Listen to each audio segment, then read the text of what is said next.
chapter 2 of A Practical Treatise of Fear by John Flavel. There is a threefold fear found in man, viz. 1. Natural, 2. Sinful, 3. Religious fear. 1. Natural fear, of which all are partakers that partake of the common nature, not one excepted. Natural fear is the trouble or perturbation of mind from the apprehension of approaching evil or impending danger. The word phthos comes from a verb that signifies flight. This is not always sinful, but it is always the fruit and consequent of sin. Since sin entered into our nature, there is no shaking off fear. No sooner had Adam transgressed, but he feared and fled, hiding himself among the trees of the garden, Genesis 3 verse 8. When he had transgressed the covenant, he presently feared the execution of the curse. First he eats, then he hides, and this afflictive passion is from him transmitted and derived to all his children. To this natural fear it pleased our Lord Jesus Christ to subject himself in the days of his flesh. He was afraid, yea, he was sore amazed, Mark 14 verse 33, for though his human nature was absolutely free from sin, yet he came in the likeness of sinful flesh, Romans 8 verse 3. This fear creates great trouble and perturbation in the mind, 1 John 4 verse 18. Fear hath torment. In proportion to the danger is the fear, and in proportion to the fear, the trouble and distraction of the mind. If the fear be exceeding great, reason is displaced and can conduct us no farther. As the psalmist speaks of mariners in a storm, they are at their wits' end, Psalm 107 verse 27, or as it is varied in the margin, all wisdom is swallowed up. And this is the meaning of Deuteronomy 28 verse 25, that they should go out against their enemies one way and flee before them 7 ways, i.e., so great shall be the fright and distraction, that they shall attempt now one way, then another, striving every way, but liking none. For fear so far betrays the succours of reason, that their counsels are always in uncertainty and at a loss, and the usual voice of a man in this condition is, I know not what to do, I know not which way to turn. Evil is the object of fear, and the greater the evil is, the stronger the fear must needs be, and therefore the terrors of an awakened and terrified conscience must be allowed to be the greatest of terrors, because in that case a man has to do with a great and terrible God, and is scared with apprehensions of his infinite and eternal wrath, than which no evil is or can be greater. You see at what height Christ's conflict wrought with it, when it made him sweat as it were great clots of blood. Of all temporal evils, death is the greatest, and therefore Job calls it the king of terrors, Job 18 verse 14, or the most terrible of terribles. Thuanus relates 2 strange instances of the fear of death. Quote, one of a certain captain who was so terrified with the fear of death that he poured out a kind of bloody sweat from all parts of his body. Another is of a young man condemned for a small matter by Sixtus Quintus, who was so vehemently terrified with the fears of death that he shed a kind of bloody tears. End quote. These are strange and terrible effects of fear, but vastly short of what Christ felt and suffered, who grappled with a far greater evil than the terrors of death, even the wrath of an incensed God, poured out to the full, and that immediately upon him. But yet evil as evil is rather the object of hatred than of fear. It must be an imminent or near approaching evil, which we see not how to escape or put by, that provokes fear and rouses this lion. And therefore the saints in glory are perfectly freed from fear, because they are out of the reach of all danger.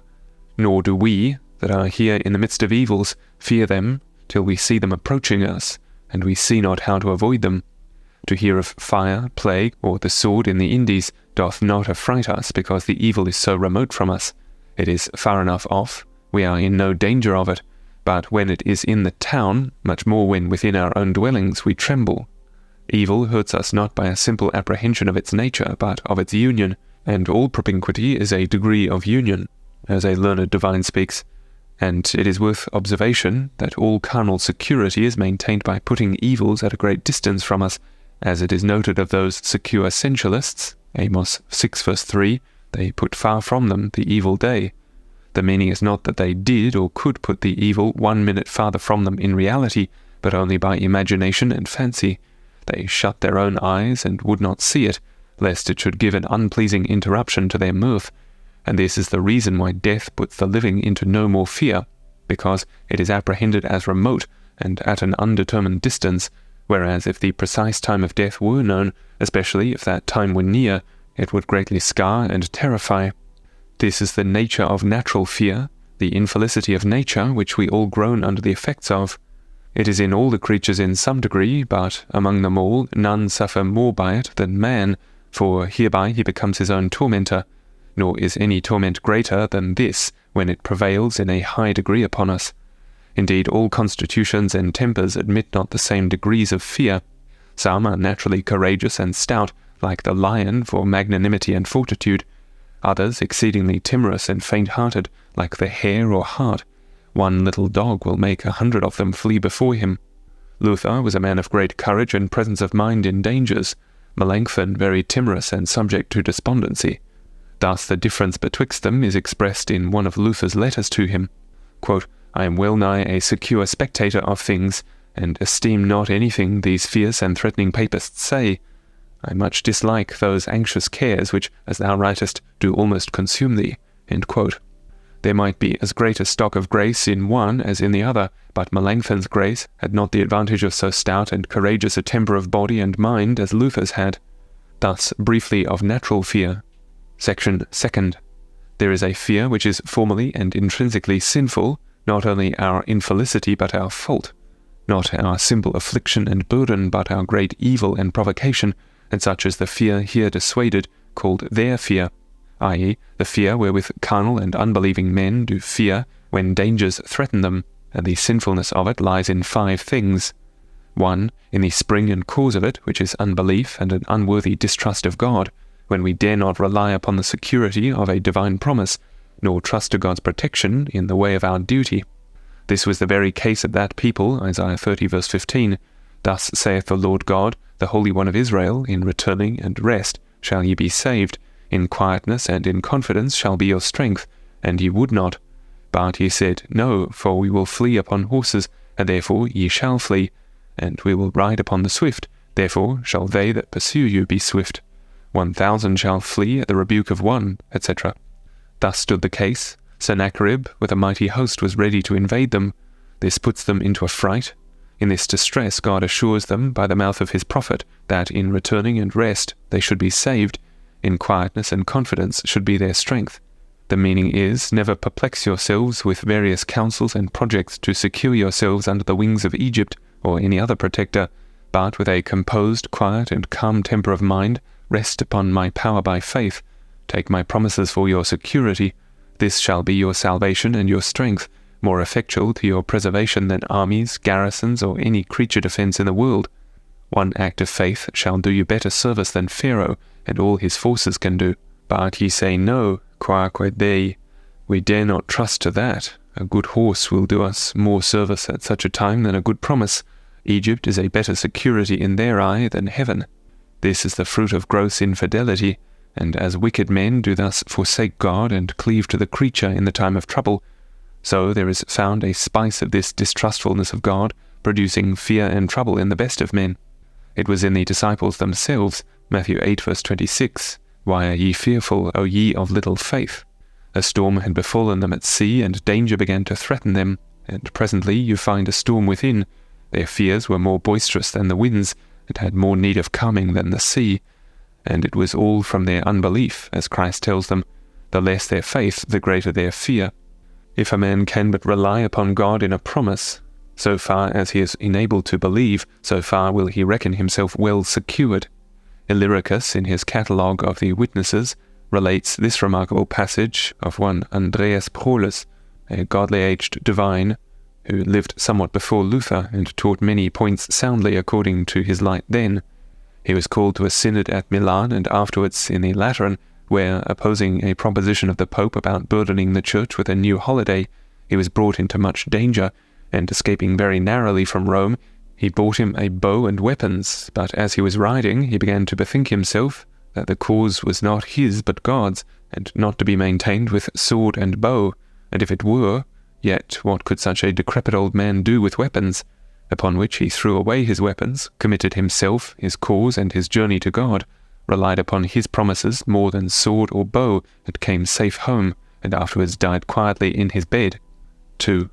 The sinfulness of fear lies in the excess and immoderacy of it, when we fear more than we ought.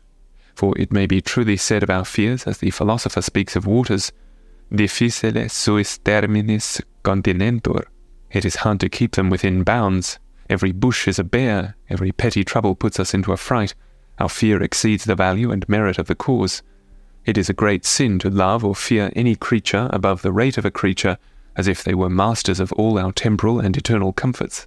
Thus, when the men of Israel heard of the confederacy and conjunction of their enemies against them, the text saith, their hearts were moved, as the trees of the wood are moved with the wind, Isaiah 7 verse 1, or as we used to say proverbially, like an aspen leaf.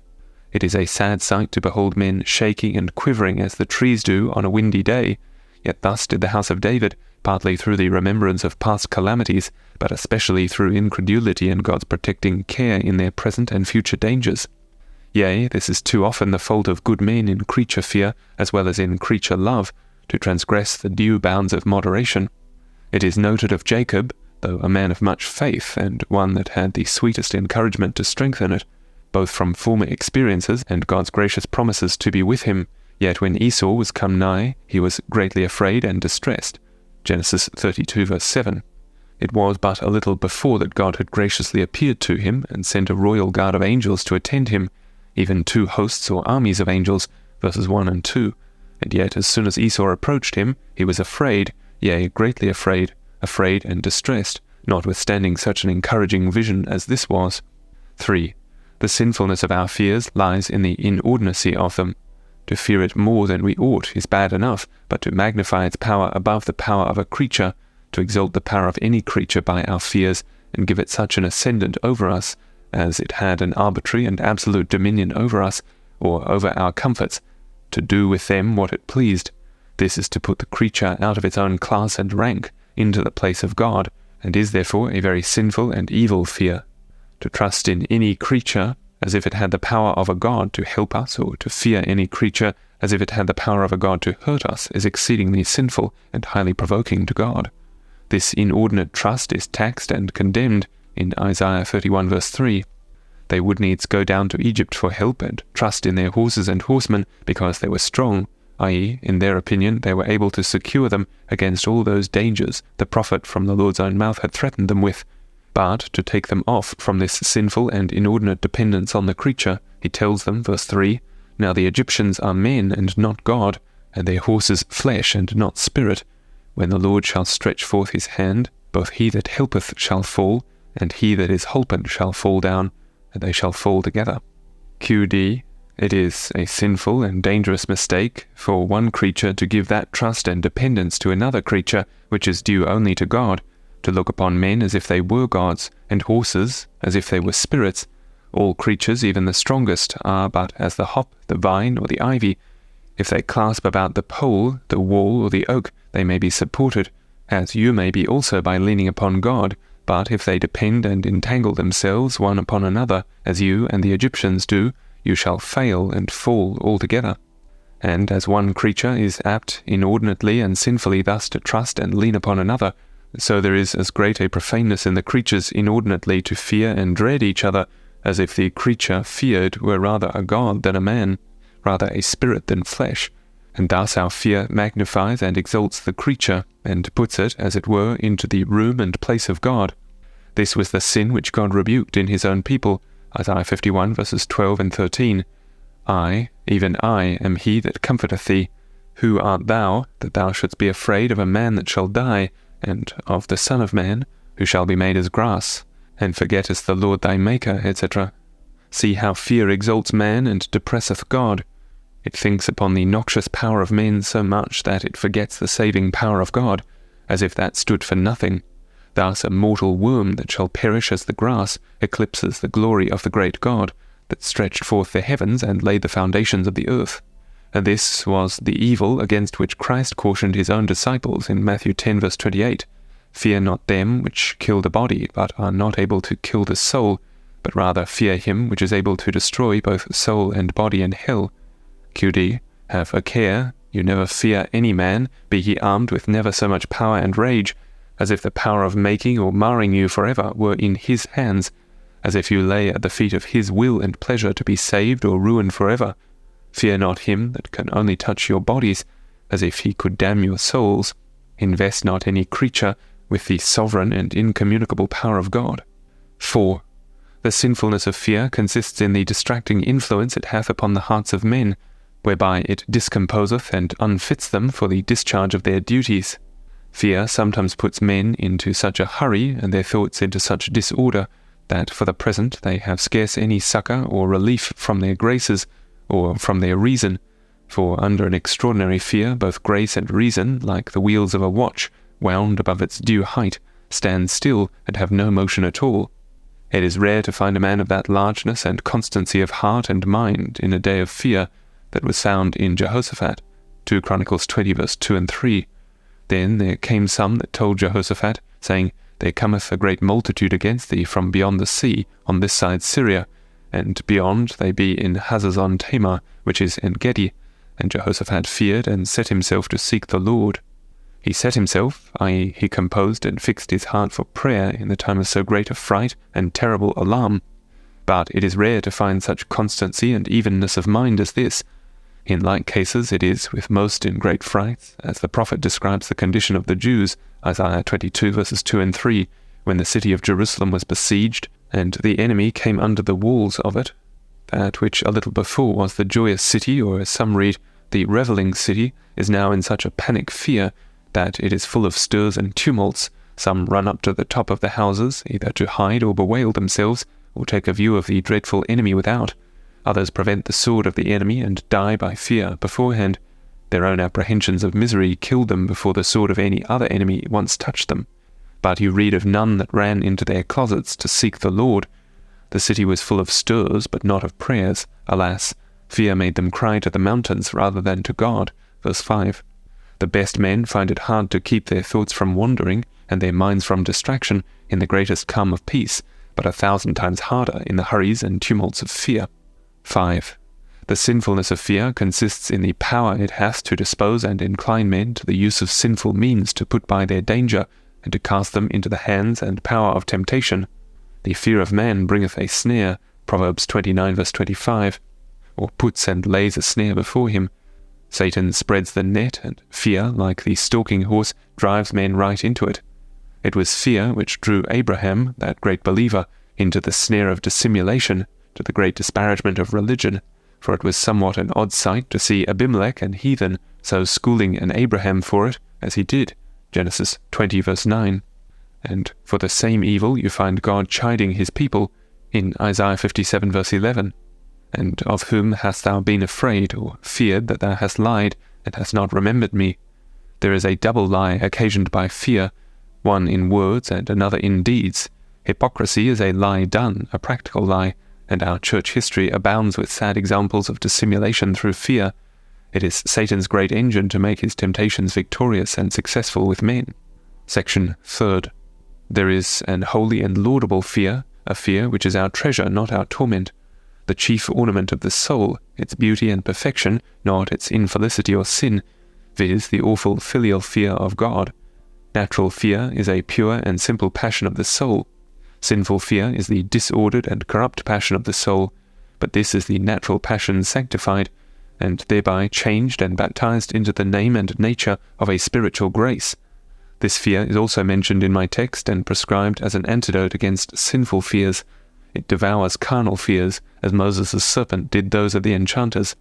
It is one of the sorest judgments to be in the fear of man day and night, Deuteronomy 28 verses 65, 66, and 67, and one of the sweetest memories to be in the fear of God all the day long, Proverbs 23 verse 17. The fear of man shortens our days, Isaiah 22 verse 34, but the fear of the Lord prolongeth our days, Proverbs 10 verse 27. The fear of the Lord is a fountain of life, Proverbs 14 verse 27, but the fear of man is a fountain of mischiefs and miseries. By the fear of the Lord men depart from evil, Proverbs 16 verse 6, but by the fear of man men run themselves into evil, Proverbs 29 verse 25. This fear is a gracious habit or principle planted by God in the soul, whereby the soul is kept under an holy awe of the eye of God, and from thence is inclined to perform and do what pleaseth him, and to shun and avoid whatsoever he forbids and hates. 1. It is planted in the soul as a permanent and fixed habit. It is not of the natural growth and production of man's heart, but of supernatural infusion and implantation. Jeremiah 32 verse 40. I will put my fear into their inward parts. To fear man is natural, but to fear God is wholly supernatural. 2. This gracious fear puts the soul under the awe of God's eye. Psalm 119 verse 161. My heart standeth in awe of thy word. It is the reproach of the servants of men to be eye-servants, but it is the praise and honor of God's servants to be so. 3. This respect to the eye of God inclines them to perform and do whatsoever pleaseth him and is commanded by him. Hence fearing God and working righteousness are connected and linked together. Acts 10 verse 35. If we truly fear God, we dare not but do the things he commands, and if his fear be exalted in our hearts to an high degree, it will enable us to obey him in duties accompanied with deepest self-denial. Genesis 22 verse 12. Now I know thou fearest God, seeing thou hast not withheld thy Son, thine only Son, from me. 4. This fear engageth and in some degree enableth the soul in which it is to shun and avoid whatsoever is displeasing to God and forbidden by him. In this Job discovered himself a true fearer of God. He would not touch what God had forbidden, and therefore was honored with this excellent character. He was one that feared God and eschewed evil. Job 1 verse 3. And thus the several kinds of fear. End of chapter 2.